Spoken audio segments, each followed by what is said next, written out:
Tesla has made plenty of claims about the Cybertruck being tough, windows can't be shattered and all. But now that Tesla has shown its crash testing, we can finally see how disastrous it was handling the real abuse. Intrigued to know more? Let's dive in.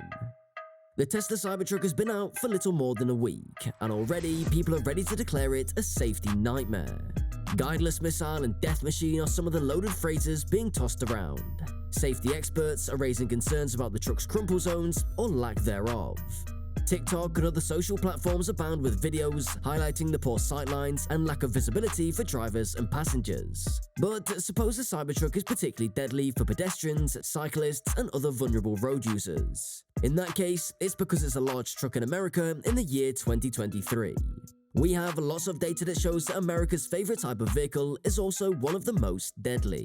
Based on the specs we know, we can certainly draw some conclusions about the Cybertruck. Like other trucks in its segment, the Cybertruck is heavy, high-riding, very quick, and likely to be extremely deadly for anyone unlucky enough to stumble into its path.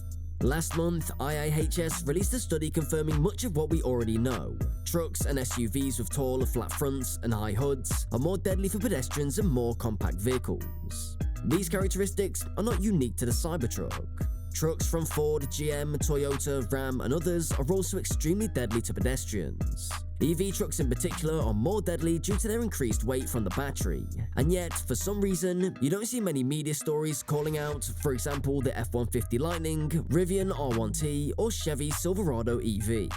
A spokeswoman for Consumer Reports says, "We're going to have to wait for more data," citing the need for more independent testing data from NHTSA and IIHS.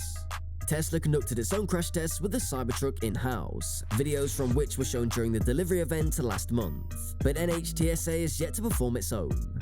In the US, car companies self-certify that their vehicles comply with federal safety standards, requiring everything from side-view mirrors to airbags to automatic emergency braking. There is no pre-approval before an automaker is allowed to sell its cars to the public. This allows Tesla to sell cars with driver assist systems that safety experts say put drivers and pedestrians at risk, and it allows it to sell trucks made from stainless steel with no rounded edges. The Cybertruck meets the performance criteria for standards like lane departure warnings and dynamic brake support, according to the NHTSA website. But there's no 5-star safety rating, and the Cybertruck wasn't mentioned in the agency's list of vehicles it will crash test for 2024. So far, the crash above test videos featured by Tesla during its delivery event have been the focus of most questions, with many focusing on the truck's crumple zones or lack thereof. The crumple zone is the area of the vehicle that's designed to crush or crumple upon impact. By absorbing or dissipating energy, crumple zones help to prevent or reduce injuries to the occupants of the vehicle during a collision. A stiffer vehicle, perhaps one made from stainless steel, could complicate this process. Other design choices make the Cybertruck a troubling addition to our roads. While the hood is sloped, the corner blind spots appear to be dangerous. Tesla added cameras to compensate for these blind spots, but it's unclear what a driver will actually be able to see. The steering is digital, not mechanical. Side view mirrors can be removed, and there's no rear view mirror at all. The only way to see what's on the side or behind is via the center console screen that's also the instrument panel, GPS mapping, Bluetooth controls, and radio. The exterior is bulletproof steel with hardened Gorilla Glass windows. Unfortunately, the answer isn't that clear. Crash test videos are hard to evaluate without accompanying data. A vehicle that deforms heavily in a crash is often safer than one that stays rigid, but you also don't want intrusion into the passenger cell. It's just not easy.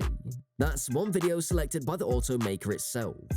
What we can say from the video is that the Cybertruck does not seem likely to roll over in a single car accident. That tracks for a vehicle with a floor-mounted battery that keeps all the weight down low. We can also say that the passenger cell survives a 35-mile-an-hour front impact, though the severe movement of the rear axle in that test is concerning. We also can't speak to the force the dummies experienced, so we'll have to wait for the National Highway Traffic Safety Administration or Insurance Institute for Highway Safety to release test results. Tesla's crash test is pretty good though, so we won't be surprised if the Cybertruck sailed through with top marks. Given its shoddy-looking build and new-age construction, however, it's not a sure bet. So that's it. What do you think about the crash test? Is it really supposed to be a disaster? Comment down your thoughts, hit the like button, subscribe, and stay tuned for the improved crash test results. Until next time, goodbye.